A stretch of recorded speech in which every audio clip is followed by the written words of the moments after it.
running under the Oceania flag. There we can see the men now getting ready for their event, which will take place on exactly the same course. The only difference is that they will be running 5 stages. Here is the lineup. You can see a terrific lineup there with the USA, Kenya, Ethiopia, Japan, France, Italy, Portugal, Spain, an Asian team, an Oceania team. And we should point out that, in fact, what we have is the first 8 teams, the first 8 nations in the World Cross Country Championships, plus the Japanese team and the Oceania team, and 2 other teams which have been selected by the IAAF. That is how the field has been put together for this first men's road relay world challenge. And see the teams just getting ready for what will be the first stage. The first 4 stages, in fact, of the men's race are exactly the same as the women's, and the only difference comes at the stage where the 5th leg runner runs all the way through to the finish. Runners just getting ready. Remember the 2 laps they have to do in the stadium. Oh, I thought that was a false start there, but in fact the runners weren't recalled. I think with the distance as they have to run, it's not all that significant. And heading up in the front there's Keith Brantley of the USA. The Americas team, that's Francisco Pacheco of the Americas team. And like the women's race, nobody really wants to take the pace this early. 10 kilometers, just over 6 miles on this first stage. See, there's quite a big crowd here to watch the start and finish of these events. And wearing number 3 there in the white is Carl Thackeray of Great Britain, Northern Ireland. And for Kenya, that's Some Muge.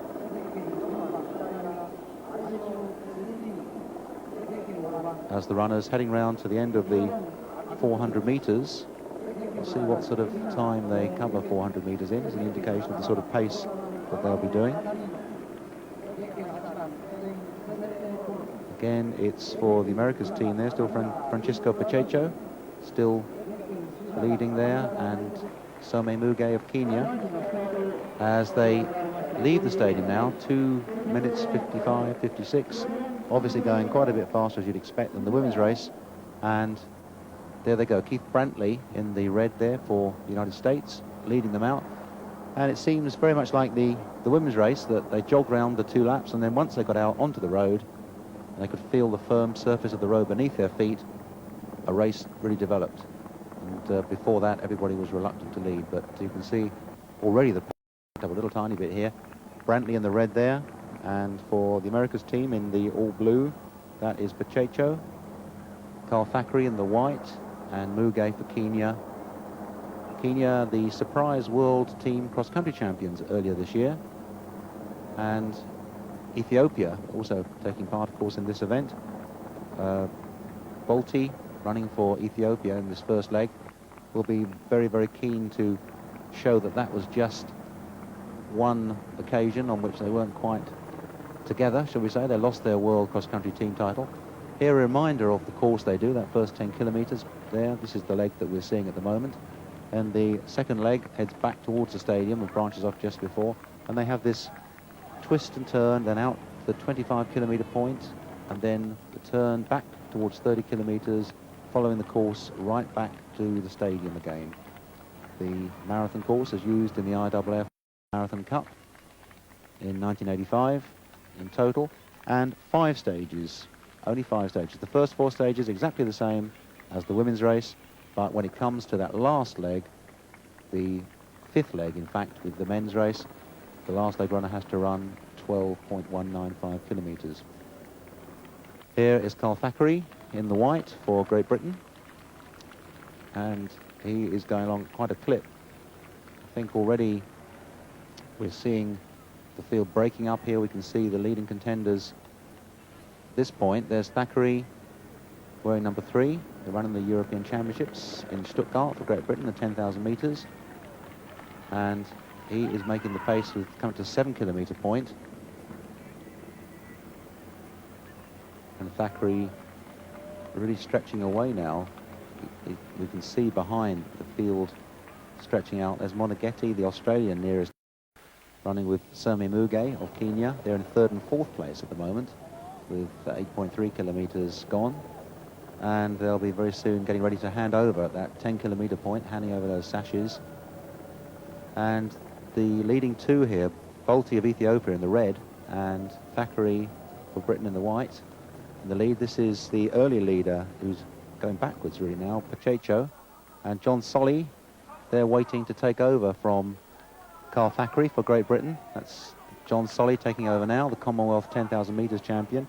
And for Ethiopia, that is Debaby Demisi taken over in 2nd place. For the Oceania team, Dave Burridge, New Zealander, taking over from his Australian teammate there, Steve Monaghetti. And for the Kenyan team, that was Joseph Kiptum taking over from Muge. Now here the tall figure of John Solly, who was unbeaten 10,000 metres on the track. Run 27 minutes 51 seconds for that distance, won the Commonwealth Games gold medal. And he is making the pace out there in front. And behind, you can see the Japanese team. That's Shuichi Yoneshigi. And he's making good progress. But Solly has broken away now, coming to 14.4 kilometres. Solly clearly in the lead here. He really has been one of the discoveries of the world athletics scene. And this is Burridge, New Zealander Dave Burridge, running for the Oceania team. Then Kiptum behind him for Kenya. Kenya, remember, the World Cross-Country Team champions for 1986. A little bit of a surprise that at Neuchâtel in Switzerland earlier this year, but Kenya really beginning to regain some of their former glories as a nation of distance runners.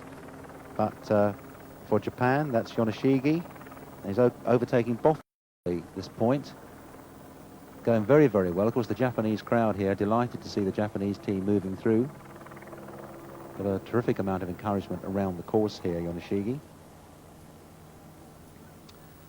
Hiroshima is actually built on 6 rivers. It's called the City of Water, and you can see why. There's a great deal of water around the city. But John Solly on his own there in the lead. Here's Demisi of Ethiopia in 2nd place. You can see Solly right up there in the distance because the road here runs very, very straight and turns back on itself several times. It's really a twisty part of the course, this. And Solly's still leading there. The marshals waving him around that corner. They'll be coming up after 17 kilometres of running. He'll be making the 2nd handover for the 3rd stage. And the runners here looking down the course to see how near the runners are. Here we get an idea of just how complicated this 2nd leg is. It really twists round. About 200 metres left to that next changeover now. John Solly will be handing over to Mark Scrutton for Great Britain in the lead.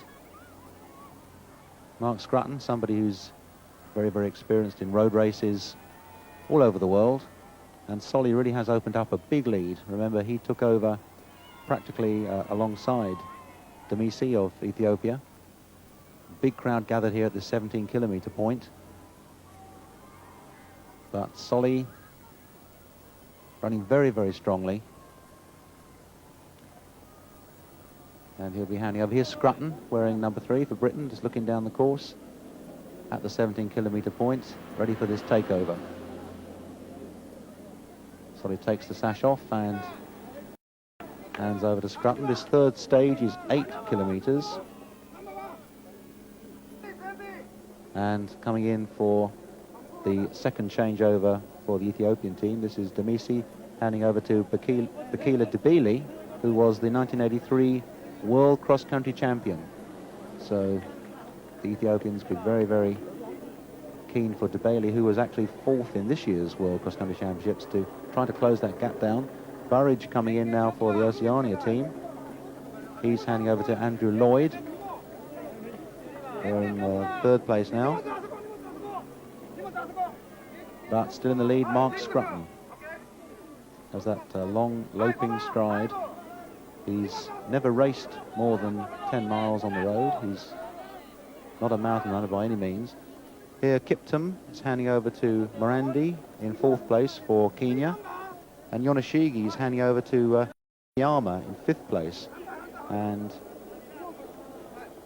Takayuki Nakayama of Japan, one of the country's top marathon runners, on the tall side for a marathon runner, but very, very good marathon runner. He's run 2:8:15 for the marathon and looks to be a very great prospect for the future, but he too may find that this leg of 8 kilometers will be just a little bit too short for him, but he'll have a terrific support from the crowd, who are hailing him as one of Japan's new heroes. Here's Nakayama chasing after Morandi for Kenya.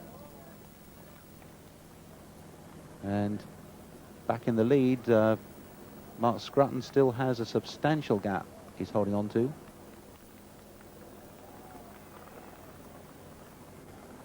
This course very, very fast. You can see great support here for Nakayama, and seems to be moving through there past Morandi of Kenya. And this is the stage that we're at. We're coming up 17 kilometers gone, and they're on the 3rd leg, and you can see here's Mark Scrutton for Britain in the lead, just coming up to the 20 kilometer point. The 3rd takeover zone is at the 25 kilometer point, and there's a most unusual shot of the leader, and you can see that long flat stretch of road. That's all he can see at the moment. And behind him, Bekele Debele of Ethiopia, the former world cross-country champion. And here's Nakayama, still getting terrific support from the crowd. He's having a great run here. And he's just having a battle there with Morandi of Kenya.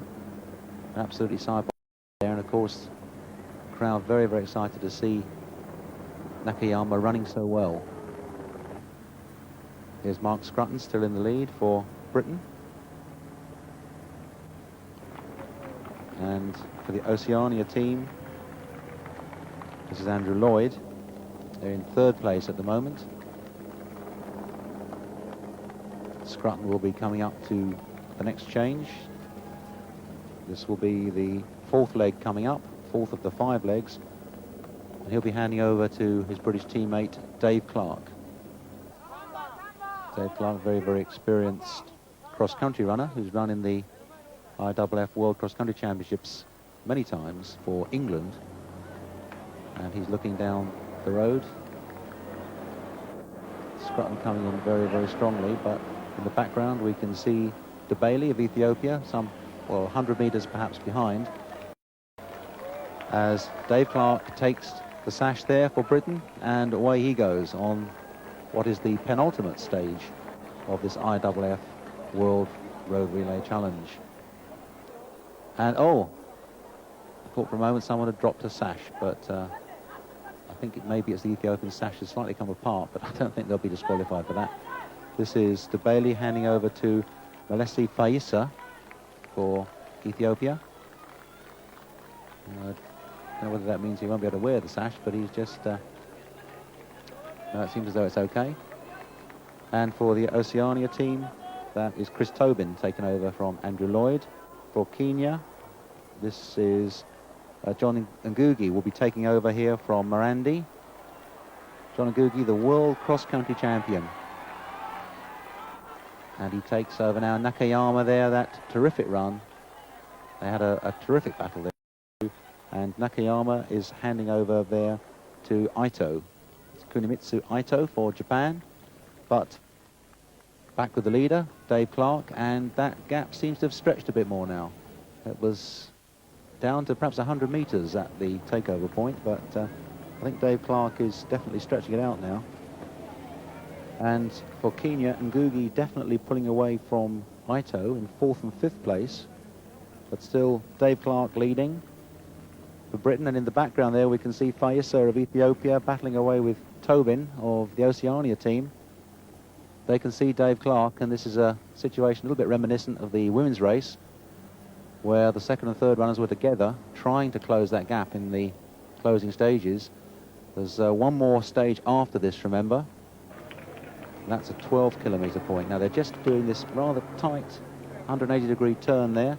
That was Tobin and and Fayisa of Ethiopia rather just doing that turn together there, and that is heading down towards the fourth takeover, which will be at 30 kilometers. Here's Ito of Japan getting terrific support from the crowd, but at the moment he is fading a little bit. But Dave Clark still battling away in front here for Great Britain. In fact, in the past, Great Britain has competed as four home countries separately in the World Cross Country Championships, but from '88 that will change. Here we are, the battle for second place, and Fayisa definitely getting away now from Chris Tobin. And Fayisa for Ethiopia trying to close that gap. Dave Clark desperately looking back there as they're coming up to the 30-kilometer point, where he will be handing over for the last takeover point. There's Carl Harrison of Great Britain looking anxiously down the course. He can see Dave Clark in the lead there, but he can see that the gap is not an enormous one, and it's all up to Carl Harrison from this last 12.195 kilometers. And Harrison takes the sash now and sets off. He is the national 10 miles champion for Great Britain, but Fayisa here and Tobin are still pretty much together, as waiting on the line there. That's Abibi Makonnen for Ethiopia. He'll be taking over from Fayisa. And for the Oceania team, that's Adam Hoyle, the Australian. And Makonnen anxious to get off the clock, but in fact the Oceania team just slightly ahead there at that takeover, and that was the Australian Adam Hoyle just got into second place there ahead of Makonnen. And fourth place here, the Kenyans. This is John Ngugi. He's had a great run there, handing over to Andrew Masai. And for Japan, just behind them, that is Ito handing over now to Nishimoto. And off they go. So 12 kilometers this last stage. Here's the leader, Carl Harrison. Not a tremendously experienced runner for Britain internationally, but he's run very many road races in Britain. But here already, Makonnen of Ethiopia has got into second place and beginning to break away from Adam Hoyle of the Oceania team. There's Harrison. A lot rests on his shoulders now as Makonnen, who has had a great year in the marathon this year. He's won 3 major marathon titles: Rotterdam, Montreal and Addis Ababa, and very, very formidable competitor. And he's somebody who was almost world cross-country champion this year. He had a terrific battle in Neuchâtel and just lost the world cross-country title by just 2 seconds. Here's the map to show us exactly where the runners are at the moment. That was 30 kilometers, and they're on this stage now. This is the point at which we are. We're heading back towards the stadium with Carl Harrison for Great Britain in the lead, and in the distance there, in the green vest for Ethiopia, it is Makonnen. There's Makonnen, who was, as I say, second in the World Cross Country Championships this year. And if New Zealand in the women's race had a great disappointment there when they were told they were going to be the winning team, and then the points were added up again and they found they were only second, Ethiopia had a little bit of an embarrassment at the World Cross Country. They lost their team title there for the first time to Kenya, and they would dearly love to some sort of amends by winning this inaugural World Road Relay Challenge event. So Harrison still working hard, but there's something like 6 kilometers left, and that gap slowly but surely seems to be closing. There's Makonnen for Ethiopia, a country that has produced so many great athletes in recent years. And he can see Harrison, but Harrison can't see him. And in a way, surprised Harrison is still taking very much the central line on the road. He could possibly have saved himself a little bit by moving a little bit more to the left there, which is the point at which the course would have been measured. 38.5 kilometers coming up. And Harrison, with his entourage of police motorcyclists and cars all round him, spectators very much a man under pressure, because behind him that gap almost imperceptibly, but according to the clock, is in fact closing. Just under 4 kilometers left to the stadium. Harrison takes a quick look over his shoulder, and this is Nishimoto of Japan, who's catching Kenya now. That's Andrew Masai of Kenya just in front of him, and the crowd not quite so thick on the course here, but the odd flag urging him on. Here we see the gap from behind. This is McConan. He can see Harrison. He can see exactly what he's got to do. With 1 hour 52, they're probably about 7 minutes away from the finish line now. McConan there, very, very experienced runner. And in fact, the further it goes, the more suit him, because as one of the world's top marathon runners, that will, the distance is in his favor.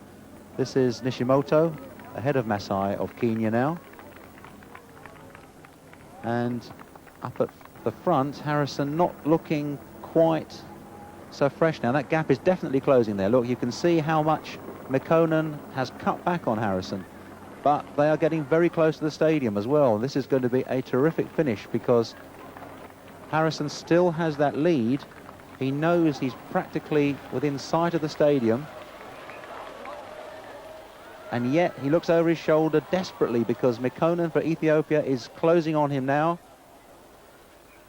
Probably no more than 2 minutes or so left to run in this race, as Harrison swings left there up towards the stadium. Crowd already waiting in the stadium to see who's going to come in first. Harrison still looking over his shoulder, which suggests that he's by no means confident of holding on to this lead, which Britain in fact have held since the first leg. Remember, they've led throughout this race. And Harrison just swinging round the road here. He'll very shortly see the entrance into the stadium, and here is McConan. We can see just behind Harrison as Harrison swings into the track. Carl Harrison for Britain, and he has something like 10 meters ahead of McConan. And McConan, who perhaps misjudged his finish in the World Cross Country Championships, surely he isn't going to do the same thing here. Look at this for a terrific finish. Carl Harrison for Britain and McConan of Ethiopia. They've still got 400 meters to go. I wonder whether McConan realized that. I'm not sure if he actually looked as though he thought the finish was on the finish line in the track, but if he did, he's regained his composure very, very quickly. And not finished. Look, Harrison is still trying to come back at McConan, but you sense that maybe that was his last effort there. It seemed like he was going to stage another attack, but surely McConan now for Ethiopia has opened up a gap that he will not lose. Something like 200 meters left now. Harrison hasn't given up. Harrison is having another go, and this is going to be a desperately close finish. McConan now looking over his shoulder, and Harrison comes at him again. There's something like 100 meters left, and the crowd are going absolutely mad in the stadium after 26 miles of this World Road Relay Challenge, and it's just come down to two men battling it out down the home straight. McConan for Ethiopia in the green vest, desperately hanging on. Carl Harrison only has 50 meters left, but it's too late, and a great victory there for Ethiopia, and a tremendously disappointed Carl Harrison, who gave everything that he could at the finish of that event there. What a marvellous finish for a marathon, just 3 seconds separating Ethiopia from Great Britain. A very strong and brave showing by the British team over the last leg, but it just couldn't quite peg back the Ethiopians, who seem set to extend their monopoly from cross-country now to road. So that was the first ever international road race relay held in Hiroshima just a few weeks ago. Very successful innovation.